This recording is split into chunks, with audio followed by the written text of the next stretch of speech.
Hussein Mustafa, hi Peter, what makes a great circuit for racing? Ah, it's a shame you had that for racing bit at the end of it, and it just ended at what makes a great circuit. Because we all have our various opinions and feeling about racing and what makes great racing. For me, it's not necessarily overtakes. It's push and shove and attack and defense and pressure and how you sustain those things. And then beyond that, it's great corners that bring the best out in the great drivers.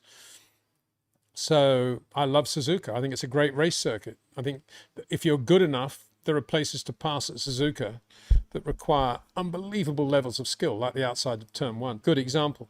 So all you need is that place, and there's your great overtaking place, and then you've got great corners. So where's better than Suzuka is what I would say. You don't want lots of easy overtaking places brought to you by, you know, DRS. It's just boring for me, and I don't like circuits that are designed around that. So that's my thing. I mean, the Nurburgring was as good a circuit as you could ever go to for watching racing, because you could watch drivers doing things in Formula One cars that you'd never see them doing anywhere else. Like, you know, taking off sideways and landing and braking with load on the car, having just landed, and things like that. It's just amazing. And, you know, I'd go out before practice at the Nurburgring with a marshal, and he'd drop me at Flansgarten or Wipperman or somewhere like that, some really quick place. And I'd sit on the earth bank for 45 minutes, and you'd have a drink and a sandwich, and you'd be looking at your watch, and then suddenly in the distance you'd hear the sound of a Cosworth V8.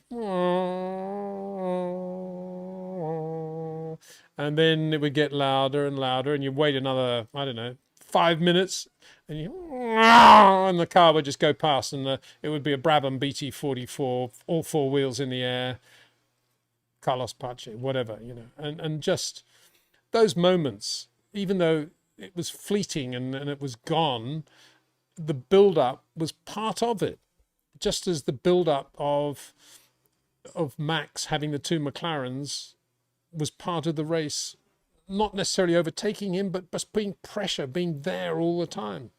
And that's what is racing for me. So Suzuka, Nürburgring.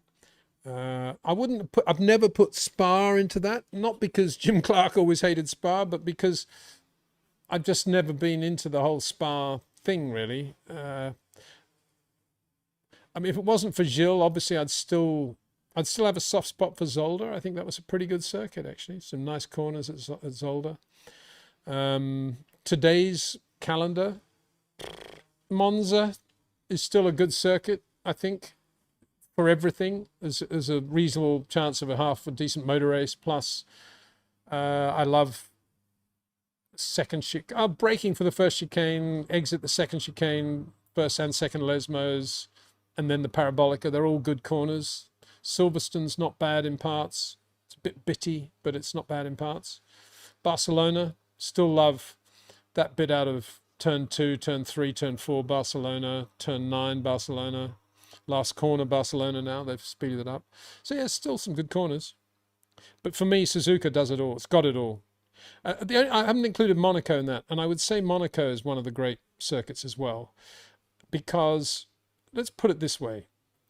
If you wanted to take a mate or a relative that wanted to understand why you loved Formula One, and you just wanted to explain it to them and show them Formula One in its rawest, most impressive form, I would take them to Monaco. I'd say, look, see this huge thing here in the pit lane here with people standing around it. This is a Grand Prix car. Somebody's going to drive this tomorrow through Casino Square, through around Tabac and through Rascats. And they'll say, come on, you're joking. And then you go and see it.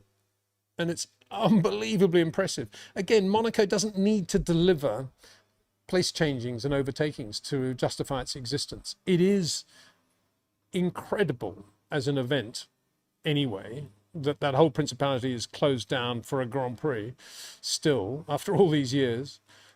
And then I think you're seeing the talent of the guys that drive these cars in absolute technicolor right in front of you. And I think Monaco is one of the great circuits because of that. And Mr. PWN Cake Peter, we need old tracks like Sepang back. Agree. Well, there's another circuit that I should have mentioned. This is trouble when you're trying to think of great things, drivers, circuits, cars. You always forget things. Well, I do anyway.